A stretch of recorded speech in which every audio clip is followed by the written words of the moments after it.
Here is one of the strangest facts in all of investing. Imagine you put $10,000 into the broad stock market and then did absolutely nothing for 20 years. History suggests that money could grow to around $67,000. But if you got nervous and stepped out of the market for just 20 of the best days in that entire stretch, 20 days out of more than 5,000, you would keep less than a third of it. Doing nothing beats being clever. Let me show you why. We all feel it. The market drops, the headlines turn red, your account is bleeding and every instinct screams, get out now, protect what is left, jump back in once things calm down. It sounds responsible. It feels smart. The plan is simple. Sell before it falls further and buy back when it is safe. This is called timing the market, and almost everyone tries some version of it. The problem is not the intention. The problem is that it quietly does the opposite of what you want. There are really two ways to play this game.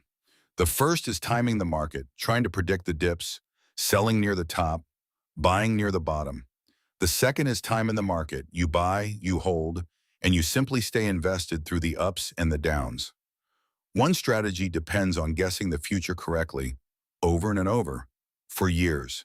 The other depends on patience, and decades of data point overwhelmingly to the same winner. Start with the patient investor. They put in $10,000 and never touch it. Over 20 years, the market does what it has always done over long stretches. It climbs in a messy, jagged line with scary drops along the way. But because they stayed in for every single day, including the rebounds, that $10,000 grows to roughly $67,000. They made no clever moves. They just refused to get scared out of their seat. Now watch what happens to the clever investor who keeps stepping out to dodge the drops and accidentally misses some of the market's best days. Missed just the 10 single best days over those 20 years. And that 67,000 collapses to around 31,000. Miss the 20 best days and you are down near 18,000. Miss the 30 best days and you barely have 12,000. Same starting money, same 20 years. A tiny handful of missed days cut the result by more than 2/3. So here is the trap, and it is brutal. The market's best days do not happen during calm, sunny times. They cluster right in the middle of the chaos, often within days of the very worst drops. The huge green rebound usually comes right after the terrifying red crash. So when you panic and sell after a bad day, you are not escaping the danger. You are sitting on the sidelines for the bounce. That is the cruel joke of timing the market. Watch how the panic actually plays out, step by step, because almost everyone follows the same script. First, the market crashes and the fear becomes unbearable, so you sell to stop the pain. Then you wait on the sidelines for things to feel safe again. But here is the catch. Safe never feels safe at the bottom. By the time the news turns calm and your nerve comes back, the market has already snapped upward without you. So you buy back in higher than where you sold, sell low, buy high, the exact reverse of the plan.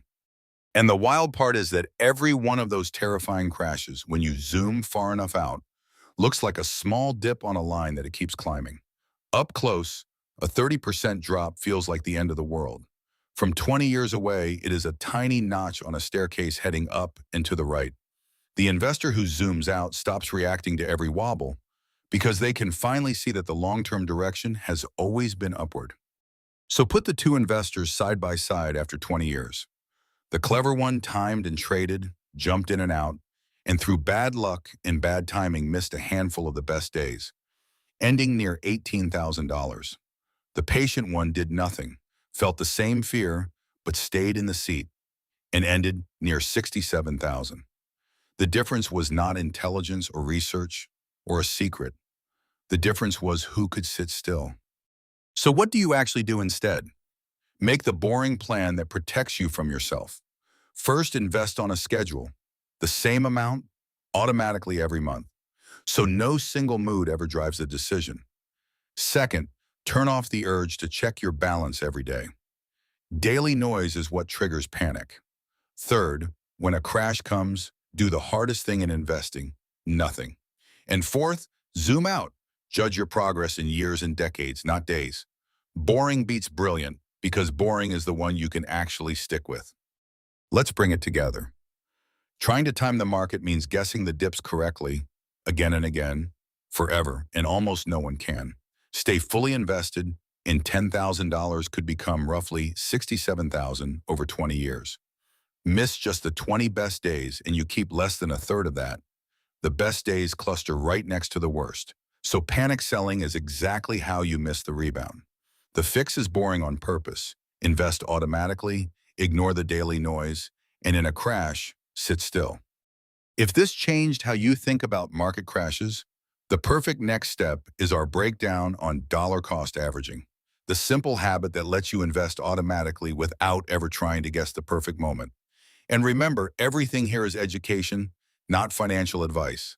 Markets carry real risk. So do your own research for your situation. Subscribe for more money concepts explained simply, and I'll see you in the next one.